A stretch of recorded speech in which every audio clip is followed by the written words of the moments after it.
వీకెండే రానే వచ్చేసింది. 'Big boss' హౌస్‌లో స్టేజ్ మీదకి నాగార్జున గారు వచ్చి హౌస్‌మేట్‌తో అందరితో మాట్లాడడం అయితే జరిగింది. ఒక్కొక్కరితో కష్ట సుఖాలు అన్నీ మాట్లాడుతూ ఇక అమర్‌దీప్ దగ్గరికి వచ్చి ఆగడం అయితే జరిగింది. అమర్‌దీప్ ఏంటి నీ మాటలు?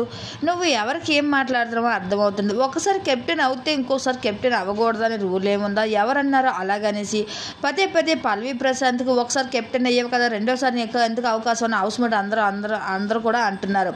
అదేం పద్ధతి కాదు. హౌస్‌మేట్‌లో ఒకసారి కెప్టెన్ అయిన రెండోసారి వాళ్ళ సత్తా చాటుకున్న రెండోసారి కెప్టెన్ అవడం అది సాధ్యమే. అయితే తను ఆడే ఆటలో ఉంటుంది కానీ ఆడియన్స్ చేతుల్లో ఉంటుంది కానీ మీరెవరో నిర్ణయించడానికి పదే సార్లు కెప్టెన్ రెండోసారి ఎందుకు అంటున్నారు.